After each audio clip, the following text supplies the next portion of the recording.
সামনে রমজান মাস আসবে, এই রমজান পর্যন্ত যাদের নামাজ 5 ওয়াক্তের ঠিক নাই, আমরা কি ঠিক করতে পারবো না ভাইয়েরা? আমাকে বলার দরকার নাই, নিজে নিজেকে বলেন, পারবো না আমরা? ইনশাল্লাহ পারবো। এবং রমজান মাসে দেখেন যে কোনো জিনিসের রুটিন করাও বড় সহজ, কারণ রমজান মাসে অন্যান্য কাজও কমে যায়, তাই না? পেটে খাবার থাকে না, খালি পেটে আপনি কতটুকু গল্প করবেন।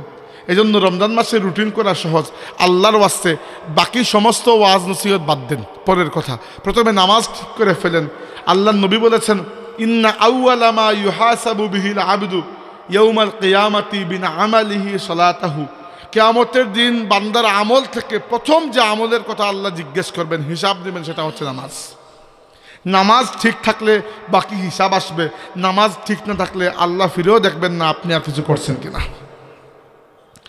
তাইলে এই দেখেন যে আল্লাহর জিকির, আপনাদেরকে যদি বলি যে আল্লাহর জিকির করুন, কতক্ষণ তাসবিহ নিয়ে সুবহানাল্লাহ পড়ে ফেলবেন, কিন্তু আমরা কখনো খেয়াল করি না যে আল্লাহর সবচেয়ে বড় জিকির হচ্ছে নামাজ কায়েম করা। আল্লাহর 2 নম্বর জিকির হচ্ছে কুরআন শরীফ তিলাওয়াত করা। কারণ কুরআন শরীফ হচ্ছে আল্লাহ তাবারাকা ওয়া তাআলার সাথে বর্তমান সময়ে আমাদের সরাসরি সম্পর্কের একমাত্র ভিত্তি। এছাড়া আল্লাহর সাথে ডিরেক্টলি কমিউনিকেশন এবং কথোপকথন করার অন্য কোনো মাধ্যম নাই। আল্লাহর সাথে বান্দার ডিরেক্ট কমিউনিকেশন হয় ওহীর মাধ্যমে। যেহেতু আমাদের নবী শেষ নবী, এরপরে আর কোনো নবী আসবেন না, আমাদের নবী দুনিয়া থেকে বিদায় নেওয়ার সাথে সাথে আল্লাহ রাব্বুল আলামিন ওহী নাজিল করার দরজা চিরতরে বন্ধ করে দিয়েছেন। কিয়ামতের আগ পর্যন্ত ওহী নাজিল হবে না। কিন্তু আমাদের নবীর প্রতি আল্লাহ যে ওহী নাজিল করেছেন, সেই ওহীকে কোরআন আকারে আল্লাহ রাব্বুল আলামিন আমাদের কাছে রেখে দিয়েছেন। এখন আমরা যখন কোরআন পড়ব, আমরা সরাসরি আল্লাহর সাথে কথা বলবো। আল্লাহ নবী বলেছেন, আল কোরআনু হাবলুল্লাহিল মামদুদ মিনাস সামাই ইলাল আরদি তরফুহু বিয়াদিল্লাহি ওয়া তরফুহু বিআইদিকুম। হে আমার উম্মত, কোরআন হচ্ছে আসমান থেকে জমিন পর্যন্ত টাঙ্গানো সেই মজবুত রশ্মি, যে রশ্মির এক প্রান্ত তোমাদের হাতে, আরেক প্রান্ত আল্লাহর হাতে। সুবহানাল্লাহ। আপনি যখন নামাজে দাঁড়িয়ে যখন সূরা ফাতিহা তিলাওয়াত করেন, আপনি কি জানেন প্রত্যেকটা আয়াতের সাথে সাথে যেন আপনি আল্লাহর সাথে কথা বলেন, এবং আপনার প্রত্যেকটা আয়াতের সাথে আল্লাহ সেই আয়াতের জবাব দিয়ে দেন। বলুন সুবহানাল্লাহ। হ্যাঁ, আপনার আমার কানে সেই জবাবটা আমরা শুনি না, কারণ আমাদের রিসিভার দুর্বল। আল্লাহর কালাম সরাসরি শোনার মতো এই শক্তি নবীদের ছাড়া অন্য কারোর মধ্যে থাকে না। কিন্তু এটা আমরা জানি, সরাসরি হাদিস রয়েছে, সহিহ হাদিস, যে আমরা যখন নামাজে দাঁড়িয়ে কোরআন তিলাওয়াত করি, আমাদের রব আমাদের তিলাওয়াতের প্রত্যেকটা কথার সাথে জবাব দিয়ে দেন। তাইলে 1 নম্বর জিকির হচ্ছে নামাজ, 2 নম্বর জিকির কোরআন তিলাওয়াত। কোরআনের নামই হচ্ছে জিকির। আল্লাহ বলেছেন, ইন্না নাহনু নাযালনা যিকরা ওয়া ইন্না লাহু লাহাফিজুন। আল্লাহ বলেছেন, আমি এই জিকিরকে নাজিল করেছি, আর এই জিকিরকে হেফাজত করার দায়িত্ব আমি আল্লাহ নিজেই নিয়ে নিয়েছি। এই জিকির কোনটা? কোরআন শরীফ। কিয়ামতের আগ পর্যন্ত কোরআনের একটা হরফকেও কেউ পরিবর্তন করতে পারবে না। দুনিয়ার একমাত্র কিতাব, যে কিতাব কালকে যদি আল্লাহ মাফ করুক, কেউ যদি দুনিয়ার সমস্ত কোরআন শরীফ জ্বালিয়েও দে, কিচ্ছু হবে না। আমরা 24 ঘন্টার মধ্যে আবার হুবহু লিখে ফেলবো না? এত হাফিজে কোরআন দুনিয়াতে আছে, কিন্তু কালকে যদি কেউ রবীন্দ্রনাথ ঠাকুরের সব কবিতা পুড়িয়ে দেয়, দুনিয়াতে কোনো রবীন্দ্রনাথ ঠাকুরের কোনো হাফিজ আছেন? আর রবীন্দ্রনাথকে খুঁজে পাওয়া যাবে না। মানে রবীন্দ্রনাথের প্রতি আমার কোনো দুশ্মনী এরকম বলছি না, যে কোনো কবির, যে কোনো সাহিত্যিকের বই যদি পুড়িয়ে দেওয়া হয়, আর কোনো কিতাবের হাফিজ পাবেন আপনি? পাইলে এরকম হাফিজে কোরআন যে লক্ষ লক্ষ হাফিজ, আপনি কোনো মাহফিলে এসে ক্যামেরার সামনে বুল তিলাওয়াত করে বাঁচতে পারবেন? মানুষ আপনার গলা টিপে ধরবে, কারণ প্রত্যেকটা মাহফিলে কোনো না কোনো হাফিজে কোরআন আছে।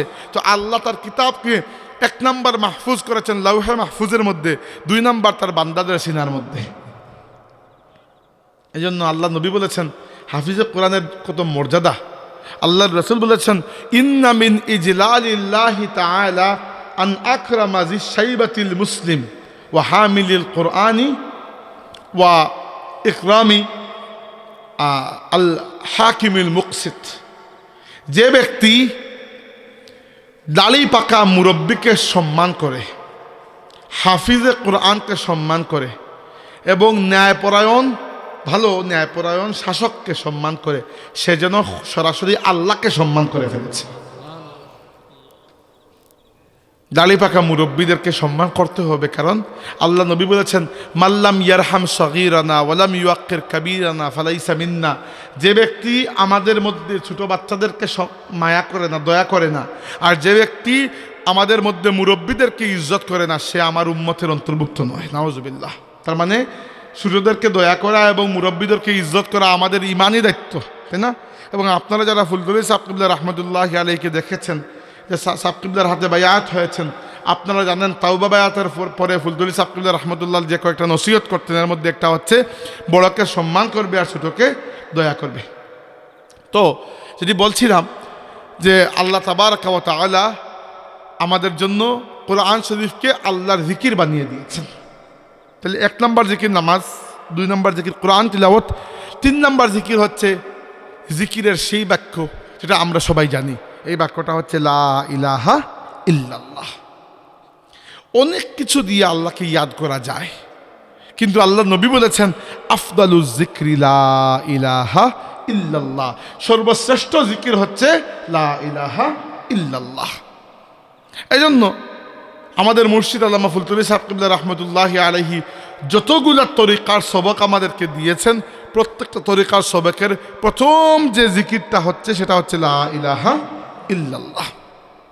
কারণ এটা কেউ বাড়িতে বসে বানায় নাই, এই জিকিরের কথা স্বয়ং আল্লাহর রাসূল আমাদেরকে শিখিয়ে দিয়েছেন। আল্লাহর নবী সাল্লাল্লাহু আলাইহি ওয়াসাল্লাম বলেছেন আফদালুজ যিকরি লা ইলাহা ইল্লাল্লাহ। সর্বশ্রেষ্ঠ জিকির হচ্ছে লা ইলাহা ইল্লাল্লাহ। কয়টা জিকির পাইলাম? 3টা জিকির পাইলাম। 4 নম্বর জিকির, কেউ যদি আল্লাহর নবীকে ইয়াদ করে অটোমেটিক্যালি আল্লাহকে ইয়াদ করা হয়ে যায়। সুবহানাল্লাহ। এটাও এক ধরনের জিকির। আল্লাহ রাব্বুল আলামিন আলাম নাশরাহ লাকা সাদরাক এই সূরা যখন নাজিল করলেন, এই সূরার মধ্যে আল্লাহ কি বলেছেন? বিসমিল্লাহির রহমানির রহিম, আলাম নাশরাহ লাকা সাদরাক ওয়া ওয়াদা'না আনকা উযরাক الذي أنقض ظهرك ورفعنا لك ذكرك اللهم آمين الحمد لله رب العالمين والصلاة والسلام على سيد المرسلين وعلى آله وأصحابه أجمعين ربنا تقبل منا إنك أنت السميع العليم وتب علينا يا مولانا إنك أنت التواب الرحيم আল্লাহ আমরা ভাই হলে দিল খুলিয়া দান খয়রাত করছেন। এই মাহফিলও এই মসজিদও খাস করে আমরা প্রবাসী হলে দান খয়রাত তুমি কবুল আর মঞ্জুর করো।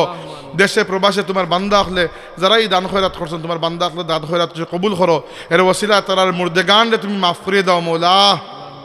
আল্লাহ এই ওয়াজ মাহফিলটা শুরু থেকে শেষ পর্যন্ত কবুল আর মঞ্জুর করো। রব্বে কারীম আমরা মুর্দেগানরে মাফ করে দাও, খাস করে আমরা মা বাবারে তুমি মাফ করে দাও। আমরা যারা মা বাবা জীবিত আসেন নেক হায়াত দান করো, যারা কবরবাসী হয়ে গেছেন তারা কবরের জান্নাতের বাগ বানাইয়া দাও। আল্লাহ আমরা বেমারি হলে শিফা দান করো, অভাবী হলে অভাবরে দূর করে দাও। আল্লাহ আল্লাহ এই মাহফিলে উপস্থিত প্রত্যেকটা মানুষের হাতে আজকে খালি ফিরাইয়া দিও না, কিছু না কিছু দিয়া ফিরাইয়া দাও। প্রত্যেকের পাক মদিনার মেহমান বানাও মাবুদ। আল্লাহ হাশরের ময়দানে আমরা রে তোমার হাবিবুল লিওয়ায়ে হামদ নিতে জায়গা দিও। বিফদলি সুবহান রাব্বিকা রাব্বিল ইজ্জাতি আম্মা ইয়াসিফুন ওয়া সালামুন আলাল মুরসালিন ওয়া আলহামদুলিল্লাহি রাব্বিল আলামিন। আমিন।